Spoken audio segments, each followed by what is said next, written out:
Comenzamos el programa del día de hoy hablando de formación y capacitación, no solamente médico profesional, sino también dirigido a la comunidad a través de la Fundación de la Federación Médica de la Provincia de Buenos Aires, la Fundación FEMEBA, quien presenta el lanzamiento de un curso muy interesante que aborda la temática del rol del cannabis en la medicina moderna.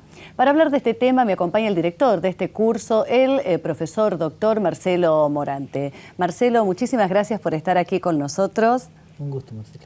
Bueno, quien además trabaja dentro del área de capacitación médica en todo el país, en el Ministerio de Salud de la Nación. Creo que ese es un rol interesante que desempeña hoy y es una respuesta en lo inmediato. Creo que el médico va a ser el gran regulador de esta temática tan controversial, con una expectativa por momentos desmedida de la sociedad respecto a una molécula. Pasamos muchas veces del sirve para todo, sirve para nada, y me parece que el médico va a poder en su consultorio tener una respuesta más adecuada y equilibrada ante la demanda de la sociedad. Claro, por eso siempre hacemos hincapié como el uso de todo tipo de medicamento. Ante todo, en Argentina hay una cultura de la automedicación que desde la Federación Médica se está trabajando en generar una cultura sanitaria permanentemente desde hace ya varios años. Con este tema, precisamente con el uso medicinal del cannabis, hay distintas tendencias. Por eso seguimos con la misma modalidad y asegurándole a todos los pacientes que cualquiera que necesite este tipo de medicación va a ser prescripta por un médico, ¿no? Y no de uso automedicado. En principio, como para aclararle un poco a la gente, más allá de los profesionales médicos, un poco dirigido a la población, diríamos, ¿cuál es el rol del cannabis? El rol del cannabis hoy, la evidencia cierta, juega un rol protagónico en lo que sea los vómitos y la quimioterapia, la epilepsia refractaria, la espasticidad, necrosis múltiple y el dolor neuropático. Eso hay una evidencia concluyente para la Academia Nacional de Ciencias de Estados Unidos. Y posteriormente hay usos por fuera de prospecto, se llama, cuando la gente a través de un síntoma refractario y no encontrando en las moléculas tradicionales respuesta, echa manos a esta alternativa, pero muchas veces lo hace sin el acompañamiento médico y lo hace con un producto de no calidad medicinal. Entonces, creo que ese es un escenario complejo y lo estamos transitando tratando de capacitar, como bien dijiste, no solamente a los médicos, sino a la comunidad. Hay que equilibrar esa demanda porque la información muchas veces no tiene un poco el tamizaje del médico y la expectativa desmedida hace que esto se encuentre como la panacea para resolver todo y eso a veces nos trae complicaciones y efectos adversos.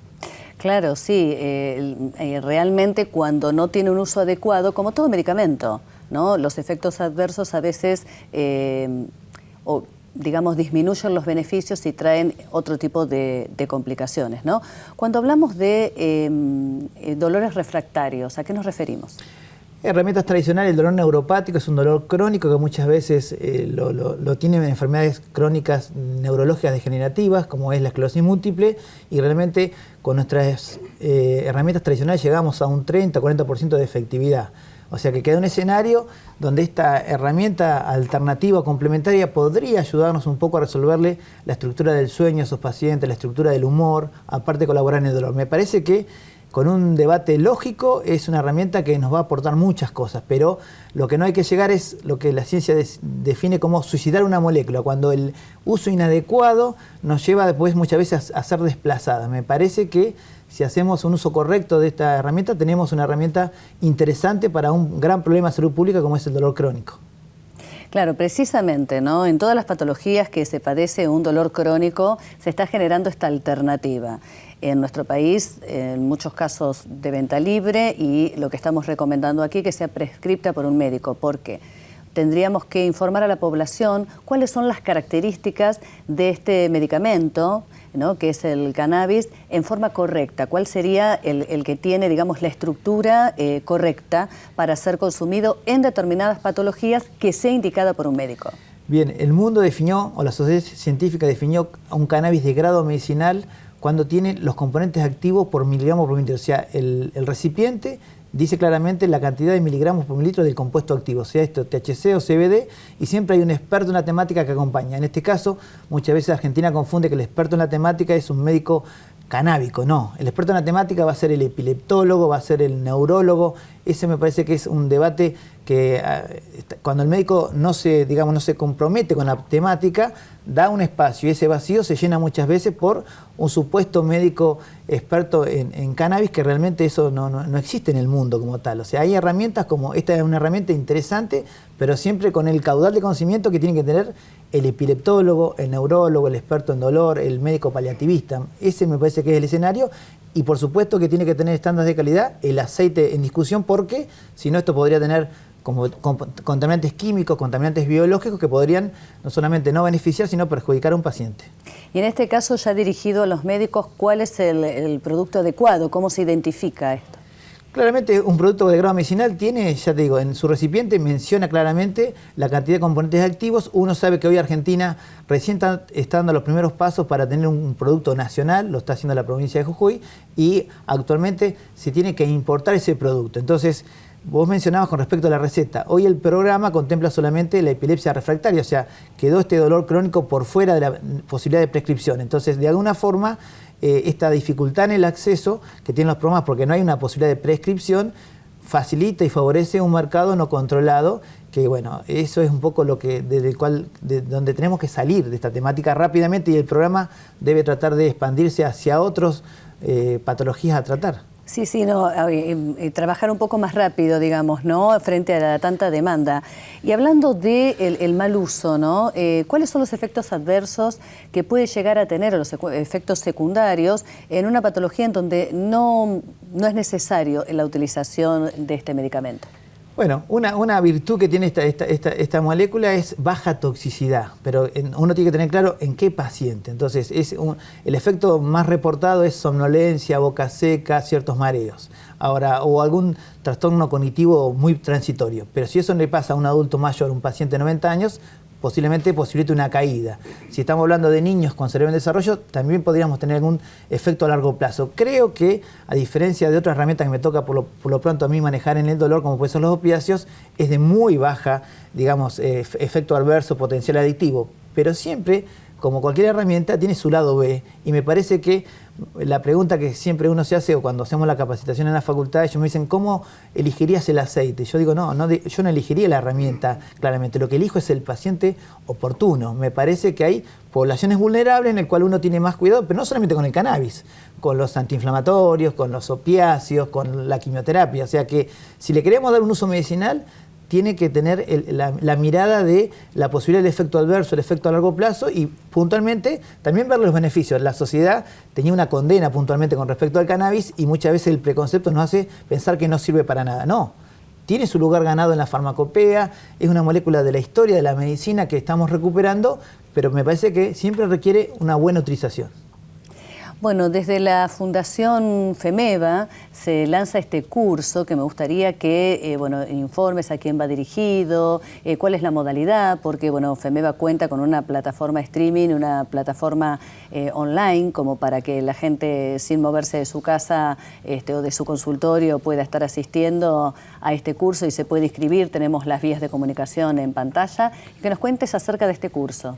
Bueno, esta modalidad es muy interesante para esta temática puntual, porque nos plantea, tenemos inscriptos de países de Uruguay, de Chile, de Colombia, de Perú, más allá de la representación argentina, y nos permite que los expertos en la temática, y vuelvo a lo mismo, expertos en neurología, en epilepsia refractaria, expertos en cuidados paliativos, expertos en la regulación, expertos en la botánica de la planta, nos han dado una información básica que creemos necesario para poder contestar al paciente ante la demanda. O sea que me parece que esto de tener un foro de debate, esto nos permite, por ejemplo, a los argentinos, que en ese foro de debate se pueda compartir con colombianos que tienen un marco regulatorio totalmente diferente, o con uruguayos, y de alguna forma enriquecer. Me parece que esta plataforma de encontrar el momento justo para la parte teórica y posteriormente ir a un debate al foro es muy enriquecedor, y me parece que la Fundación FEMEVA en esta temática en particular da un salto de calidad porque nos permite llegar a muchos lugares. Sí, sí, por supuesto, y siempre desde esta premisa que tiene la Federación Médica de la Provincia de Buenos Aires, muy precisa con el tema de el uso de los medicamentos, el uso racional de los medicamentos, ¿no? Hablábamos de antibióticos, analgésicos, los pros y los contras, los beneficios, las ventajas y a veces las no ventajas que trae de acuerdo a la patología. Es una institución que es muy medida en el uso farmacológico hacia distintas patologías, aún digamos en paciente crítico, ¿no? Hoy mencionabas algo muy interesante que es el tema del tratamiento del dolor. El tema del tratamiento del dolor, principalmente en la medicina paliativista, es algo que es central, ¿no? Porque muchas veces se asocia la medicina paliativista como al enfermo en el final de su vida y quizás hay en otras patologías que son crónicas o son críticas, pero bueno, que padecen dolor. Y hoy por hoy el paciente llega al consultorio y dice, yo no quiero sufrir dolor o este tratamiento me trae muchísimo dolor. Y en el medio de todo lo que se habla acerca de la medicina del dolor o el tratamiento del dolor, está el tema de los opiáceos. Por eso hoy los estabas mencionando, porque prácticamente estamos hablando del uso de la morfina, que muchas veces la gente o el paciente o en muchas corrientes médicas lo asocian al final de la vida. ¿Cómo es el tratamiento de algo tan delicado en medicina del dolor como son los medicamentos de origen de opiáceos? Sí, esa es justamente una coincidencia. Los opiáceos y el cannabis como herramienta terapéutica prácticamente comparten una historia, que fueron moléculas condenadas que posteriormente pasaron al uso medicinal y posteriormente pasaron al abuso. O sea que muchas veces la sociedad científica se ve en este debate. Mientras estamos discutiendo los efectos adversos del abuso de los opiáceos, aparece cannabis como queriendo recuperar una herramienta terapéutica. Entonces muchas veces uno intenta no volver a cometer los errores del abuso de una sustancia que muchas veces era una gran herramienta, pero en el abuso empezamos a tener, y esto es un gran problema sanitario. Por ejemplo, en Estados Unidos se estima que el problema con los opiáceos superó a la epidemia del SIDA en cuanto a lo trágico que fue para la sociedad. Entonces estamos transitando los primeros pasos de una recuperación de una herramienta. Trataremos de no cometer los mismos errores con los opiáceos en cuanto al abuso de la sustancia, pero siempre creo, y por eso que es importante la capacitación médica, que un médico cercano, un médico empático, un médico que entienda que los cuidados paliativos no solamente son para pacientes oncológicos, sino que cualquier patología neurológica, progresiva, trae un impacto en calidad de vida y en el cual tenemos que desarrollar muchas estrategias donde cannabis una. El cuidado paliativo me parece que, y uno también podría debatir, o sea, mientras se discute cannabis medicinal, menos del 10% de la población de Argentina accede a cuidados paliativos. O sea que yo entiendo que el cannabis medicinal no puede ser una prioridad de salud pública, los cuidados paliativos sí. El cannabis medicinal podría ser una de las tantas estrategias que contempla el cuidado paliativo. Muchas veces en este debate o en este exceso de expectativas se le pone al cannabis medicinal como en la primera plana. El cannabis medicinal no podría ser primera plana porque es una herramienta adyuvante, es una herramienta complementaria. Y los cuidados paliativos sí son, creo que, un debate profundo para que realmente nuestros finales de vida o nuestro transitar por enfermedades tan invalidantes estén acompañados por un equipo. Bueno, Marcelo, ha sido muy claro, como siempre. Muchísimas gracias por habernos acompañado y bueno, continuaremos acompañando, ¿no?, todo lo que es este trabajo, el que venís realizando en el Ministerio de Salud de la Nación, que es esta capacitación, ¿no?, médica en todas las provincias, en un país que tiene un sistema de salud que es difícil, ¿no?, que está segmentado, fragmentado, con realidades socioculturales y sanitarias diferentes y debe ser realmente con mucho para contarnos, ¿no?, acerca de tus experiencias en las distintas provincias. Sí, realmente es muy enriquecedor y uno creo que esto de federalizar el conocimiento, de poder llegar a través de una plataforma del sistema de salud a cada uno de los hospitales de referencia de por lo menos 6 provincias el año pasado, 6 provincias este año, me parece que da una respuesta inicial cuando uno entiende que la sociedad está esperando un poco más con respecto al acceso, a que sea más sencillo, a bajo costo, pero bueno, creo que son pasos importantes y Argentina lo está haciendo seriamente, equilibradamente y yo, bueno, estoy muy contento por esto. Bueno, y a la comunidad médica también importante, tenemos en pantalla las vías de inscripción para este importante curso a cargo y dirigido por el profesor doctor Marcelo Morante, que nos acompaña aquí con toda su vasta experiencia en la plataforma streaming o instituto virtual de la Fundación FEMEVA. Marcelo, muchísimas gracias por habernos acompañado. Agradecido yo por este espacio. Muchas gracias.